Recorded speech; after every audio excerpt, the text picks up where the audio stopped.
This is the Tombigbee Tales, and I'm your host, Shannon Evans. I write about a small town in northeast Mississippi, and sometimes I write about the rest of the state. Tonight's episode is the beginning of the expose on what we shall call Sin City South, the dark underbelly of Columbus, Mississippi. This is episode 1. The stage is set. Welcome to Sin City South. This series delves into the shadowy past of Columbus, Mississippi and its surrounding areas.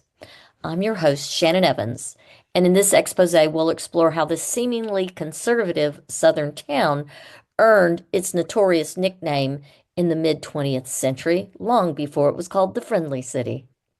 Get ready to have your perceptions challenged as we uncover a story that's been hiding in plain sight for decades.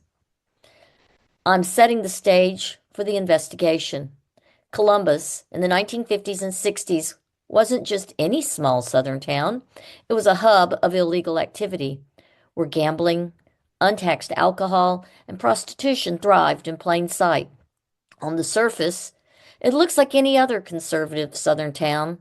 Stately antebellum homes lined the streets, their grand columns a testament to the city's rich history. Church bells ring on Sundays and everyone knows everyone else's business. But beneath the facade of Southern charm and propriety, there's a whole different world operating in plain sight. But how did this happen? And more importantly, why was it allowed to continue? What was really going on in Columbus? Well, let's just say it wasn't all sweet tea and church socials.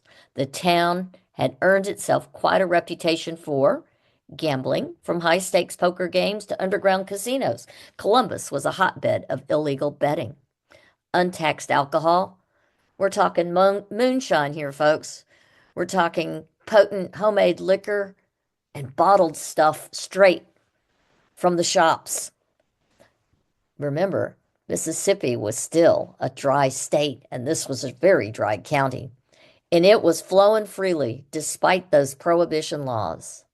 And other activities that definitely weren't legal. Let's just say that what happened in Columbus stayed in Columbus until now.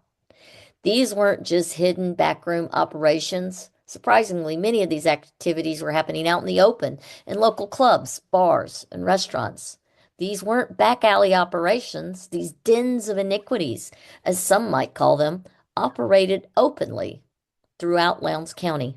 Law enforcement, lawyers, and even judges were well aware of these establishments. In fact, many were rumored to be some of the most frequent and favored patrons of said establishments. So this leaves us with some pretty big questions. How did this happen in a small southern town? Columbus wasn't Las Vegas or even New Orleans. It was a relatively small city in the heart of the Bible Belt. So how did it become a hub for such activities?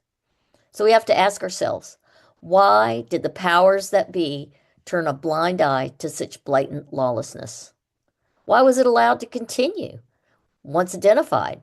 This is perhaps the most intriguing question. Were law enforcement officials of the time just turning a blind eye? Or was there a system of payoffs and corruption back in the day? Who was benefiting from all of this?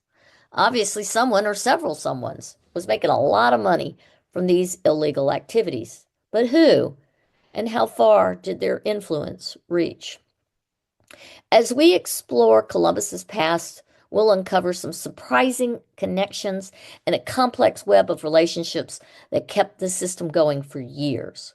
We'll meet local business owners who led double lives, politicians who played both sides, and ordinary citizens who found themselves caught in the middle.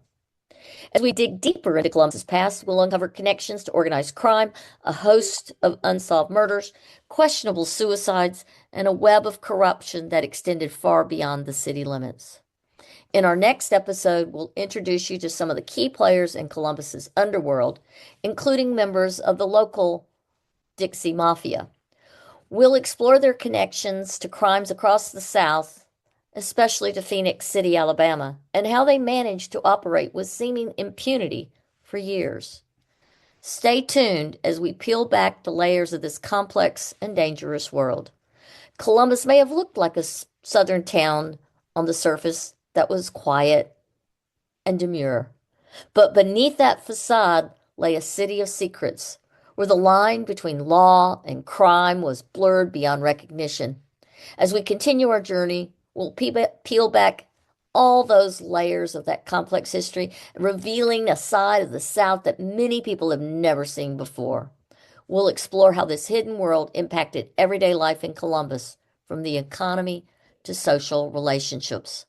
We'll introduce you to those key figures in the story, and we'll look at how they operated and why they were able to continue their activities for so long.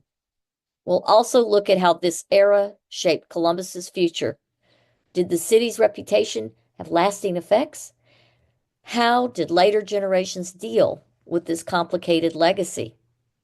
And what can we learn from this chapter of history about the complexities of small town life and the power of open secrets?